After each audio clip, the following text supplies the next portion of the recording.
김현정의 뉴스쇼 금요일의 코너 말말말 두 분의 말간별사부터 소개합니다. 국민의힘 정미경 최고위원, 민주당 전재수 의원 어서 오십시오. 네, 안녕하세요.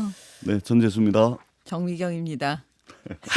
정미경 최고위원님 얼굴은 더 밝아지셨고 전재수 아주 의원님은 그냥 화사합니다. 전 의원님은 웃고 계신데도 우는 것 같고 이거 어떻게 하면 좋습니까? 제가 오늘 눈치 보고 있습니다. 일단 고생하셨어요. 네. 전 의원님이 서울과 부산을 매일 비행기를 타고 왔다 갔다 하면서 진짜 고생하신 걸 제가 알거든요. 저도요. 맞아요. 알고 아시죠? 있어요. 아시죠? 제가 진짜 전재수 고생- 의원님. 예. 아니 코로나 때 네. 서울 부산 비행기 값이 18,000원짜리가 있었어요. 네. 18,000원, 2만 원. 네. 그러니까 김포공항에서 여의도까지 택시비가 네. 한 23,000원 나오거든요. 네. 그러니까 공항에서 여의도까지 택시비보다 더 저렴한 비행기를 타고 다녔는데 이번에 서울 부산 하루에 3번 탈 때도 있었어요. 아니 비행기 값이 7만 원, 8만 원까지 올랐어요. 이번에 아주 그냥 진짜 고생하셨는데 사실 결과가 좀 이래서 일단 위로의 말씀을 좀 전하면서 두 분의 말도 오늘 지방선거 결과와 연결된 말을 골라오신 걸로 제가 압니다.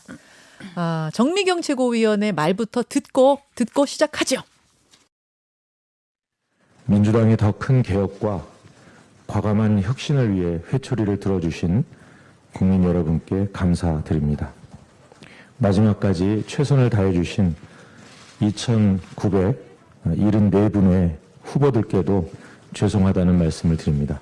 대선 지방선거 평가와 정기 전당대회를 준비할 당의 새로운 지도부는 의원총회와 당무위원회, 중앙위원회를 통해 구성될 것입니다. 끝으로 부족한 저희를 믿고 지지해 주신 모든 분께 깊이 감사드립니다. 예, 이 윤호중 민주당 비대위원장의 어제 이제 사퇴를 하면서 했던 말인데요. 이 얘기는 민주당 전재수 의원이 골라오신 말이었고 보니까 국민의힘의 정미경 최고위원은 이 음성이 없는 글로 된 말을 골라오셨더라고요. 그것도 마저 볼까요? 예, 정미경 최고위원이 골라오신 말은 박지원 전 국정원장이 어제 SNS에 올린 글을 골라오셨습니다. 자기는 살고 당은 죽는다. 자생당사. 자기는 살고 당은 죽는다는 말이 당내에 유행한다더니 국민의 판단은 항상 정확합니다. 광주의 투표율을 보시며 길을 찾으세요. 이렇게 쭉 썼던 그 글. 자, 정미경 최고위원이 왜 이 글을 골라오셨어요? 이번에 그 이재명 후보가요. 그 마지막에 김포공항 이전 카드를 던졌습니다. 그때 제가 이제 생각하기로 이제 본인이 그 개항을해서 위험하다고 느끼는구나. 꼭 당선되기 위해서 결국은 당을 버리고 그 자기 자신을 선택하는구나. 라고 느꼈거든요. 왜냐하면 김포공항 이전 카드라는 거는 개항을 본인 선거엔 도움이 되겠지만 사실 그 혼란을 민주당에게 일으킬 거는 뻔하고 다른 지역 선거에 영향을 분명히 미칠 거거든요. 근데 본인이 총괄 선대위원장이에요. 민주당의 지방선거 총책임자라니까요. 그런데 어떻게 저 김포공항 이전 카드를 던져서 당내를 혼란시키게 만들 것이냐. 저는 그게 좀 이해가 안 갔거든요. 그래서 그런데 결국 그 지점을 저하고 똑같은 생각을 하시는 분이 계신 거죠. 이 박지원 전 국정원장이 그 페이스북에 올린 겁니다. 예. 그래서 아마 이런 얘기를 다 마음속에 다 느끼고 있는데 표현을 이분이 한 거고 다른 분들은 표현을 안 했을 뿐이지 같은 마음이지 않을까. 그래서 제가 이거를 뽑은 겁니다. 전재수 의원께서 골라오신 말은 윤호중 비대위원장의 어제 말 왜 골라오셨을까요? 사실은 이게 이 김현정 뉴스쇼 나와가지고 이게 무슨 말을 해야 될지 이게 사실은 이게 나오기가 굉장히 싫은 아침이죠. 왜냐하면 이게 반성과 성찰도 이 좋은 말인데 이게 한두 번 해야 이게 듣는 사람도 좀 믿어주고 또 이야기하는 사람도 뭔가 나의 진정성이 좀 듣는 사람들로 하여금 받아들여지기를 원하는 거 아니겠습니까?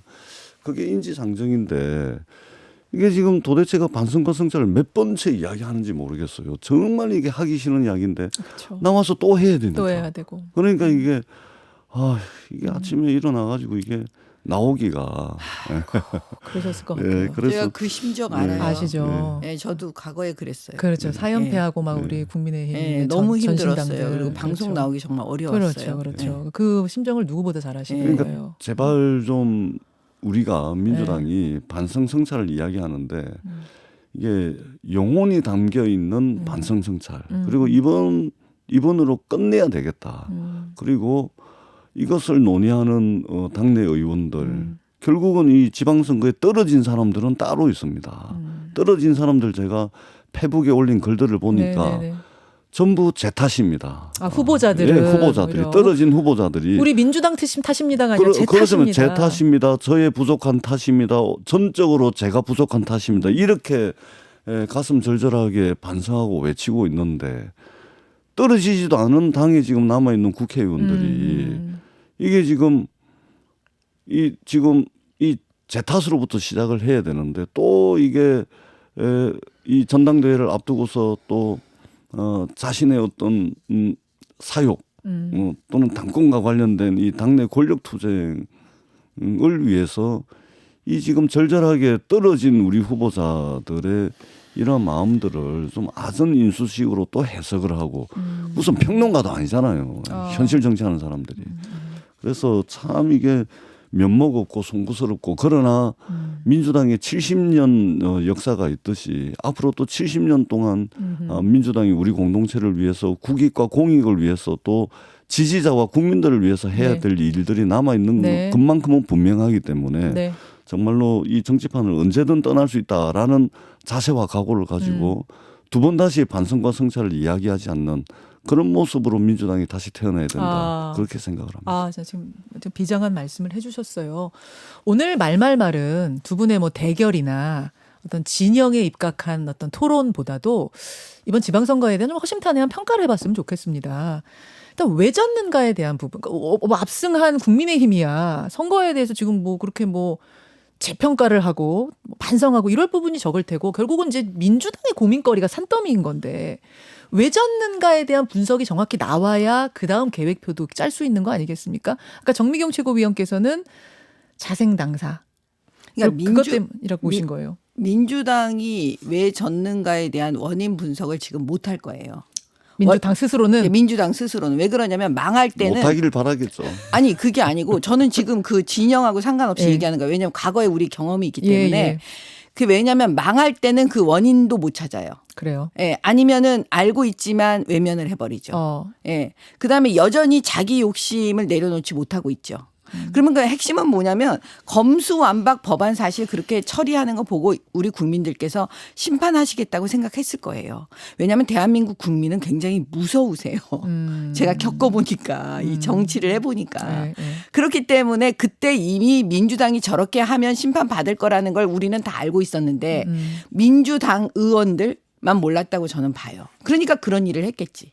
저는 그런 생각이 들거든요. 그 다음에 뭐가 됐냐. 그런 생각들을 갖고 있기 때문에 이재명, 송영길 두 분이 행하는 걸 막질 못하는 거예요. 원래 국민적 상식으로는 이재명 후보는 나오면 안 되는 거예요. 근데 나오시잖아요. 그다음에 나오갖고 그 개항을 해서 벌써 그 여론조사에서 접전을 한다는 건 우리 국민들이 아니다라고 계속 얘기하는 거예요. 그럼에도 불구하고 그러다 보니까는 쓰지 말아야 되는 도구를 써버리는 거죠. 김포공항 이전이라는. 그러니까 이런 일이 계속 벌어지는데 이런 분석을 지금 제대로 못할 거예요. 지금 전재수 의원님하고 지금 민주당의 언론에 지금 보도되는 거 있잖아요. 네. 민주당 안에서 일어나는 일들을 다 보면 지금 못하고 있어요. 근데 민주당을 지지하시는 어떻게 보면 민주당의 심장이라고 하는 광주에서 그 광주 시민들이 벌써 답을 냈어요. 37.7%라는 거요. 딱 보고 저 진짜 놀랐어요. 그걸 뭐라고 보시는데요? 아니 지금 제가 얘기하는 거를 이분들은 투표율로 보여준 거라니까요. 투표율로 보여준 거다. 네, 마음에 안 드는 거잖아요 지금. 나가서 민주당 찍기 싫다라는 네, 것이다. 찍기 싫다는 거를 이렇게 보여주는 거예요. 그러니까 투표는 결국은 뭐냐면 제가 볼 때 심판이에요. 자, 오늘은 좀 당을 떠나서 조금 객관적으로 두 분이 말씀해 주시기를 다시 한번 부탁을 드리면서 전재수 의원님은 어떻게 보십니까? 뭐 동의합니다. 예. 사실 뭐 드리고 싶은 말씀은 저도 뭐 많이 있는데 근데 이게 패자 유구무원이라고 이게 뭐 한두 번 이렇게 선거에 패배하는 것도 아니고 벌써 부산 서울 재보궐선거 때부터 지금 3번 연달아거든요. 그러니까 부산시장 서울시장 그때 이제 재보궐선거 때 저는 개인적으로 후보를 내지 말아야 된다라고 이야기를 했다가 욕도 좀 많이 먹고 당신이 뭔데 왜 유권자의 선택권을 박탈하냐 뭐 이런 식으로 욕도 많이 먹고 했는데 그러니까 우리가 이게 그 변화와 쇄신 반성을 이야기를 하지만 이게 군더더기를 남겨놓으면 안 돼요. 완전히 판을 뒤집어 엎는. 그래서 어떤 새로운 질서 그리고 새로운 기풍 이런 거를 만들어낼 정도의 변화와 쇄신이 아니면 사실은 또 변화와 쇄신을 이야기할 수밖에 없는 그런 그 순간이 다가오게 되는 겁니다. 그 순간이 매번 선거 때마다 이제 그런 것이죠. 그거는 우리가 다시 되풀이하지 않아야 되겠다. 이제 그런 생각이 들고 우리 정미경 최고께서 말씀하신 이런 제가 잘 받아 적고 있습니다. 예. 근데 당내에 이제 이런 목소리도 있었어요. 이른바 7인회의 한 멤버시죠. 문진석 의원이 김대중 노무현 대통령이 살아오셔서 총괄 선대위원장을 하셨다 한들 결과는 별반 다르지 않았을 것이다. 저는 개인적으로 뭐 좋아하는 의원이고 그렇게 하시면 안 됩니다. 어떻게 그런 평가가 가능합니까? 그러면 질 수도 없는 선거 후보를 왜 냅니까? 이 후보들이 지금 전부 제 탓이요, 저의 부족한 탓입니다. 이렇게 가슴 절절하게 이렇게 하고 있는데 왜 후보를 냅니까? 차라리 후보를 내지 말죠. 저는 굉장히 무책임한 일이고 그렇습니다. 그러니까 그런 식으로 해가지고는 우리가 다음 선거 지고 또 이런 식의 반성과 성찰 이야기를 하게 되는 겁니다. 그렇게 하지 마시고 전부 지금 떨어진 사람들은 이 당을 지금 수습하고 혁신을 해야 될 주체인 국회의원들이 아니고 정말 새벽부터 열심히 고생한 후보들의 마음이 돼가지고 우리가 남 탓하지 말고 정말 우리 속으로 침잠해서 내가 정말 손톱만큼이라도 사욕이 없었던지 있었던 것은 아닌지 이런 이제 자세와 태도로 임할 때 정말로 두 번 다시 반성 성찰을 이야기하지 않는 그런 당의 진정한 변화가 있을 거다 그렇게 생각을 합니다. 정미건 최고위원님. 근데 손혜원 전 의원은 이런 말씀하셨어요. 인천 계양의 신락 같은 희망의 불씨를 살린 것도 이재명 당선자고 경기지사도 계속되는 민주당의 오만과 뻘짓 속에서도 그나마 경기지사 성공한 것도 이재명 당선자 덕분이 아니겠는가. 그리고 민주당 패배는 바로 당신 이낙연으로부터 시작된 건데 이낙연 전 대표 본인만 모르고 있다. 이렇게 쓰셨더라고요. 그러니까는 그런 목소리에 분별력을 가져야 되는 거예요. 민주당 안에서. 지금 말도 안 되는 얘기거든요. 상식적으로 볼 때는 그냥 말이 안 돼요. 이미 또 비상식적인 목소리들이 또 막 바로 하고 있다는 느낌이 들어요. 제 생각에. 그러니까 이게 망할 때는 막 여러 가지 목소리들이 다 나오는데 분별력이 사라지면서 길을 잃어버려요. 그래서 이때는 어디로 돌아가야 되냐면 상식으로 돌아가야 되는데 과연 민주당이 그럴 힘이 있느냐 저는 없다고 봐요. 지금은. 왜냐하면 시행착오는 늘 다 끝까지 가야 돼요. 제가 간단하게 말씀드리면 이준석 대표를 뽑는 그 전당대회가 있었습니다. 저희한테. 그때요. 제가 이제 저는 최고위원을 그때 나갔었는데 제가 이제 TK를 가고 대구를 가면 그때 오랫동안 당을 지켰던 정말 수십 년간 했던 그분들이 저희한테 어떻게 그냥 말은 안 하지만 마지막에 이런 표현을 쓰셨어요. 2030이 우리를 싫어한다니.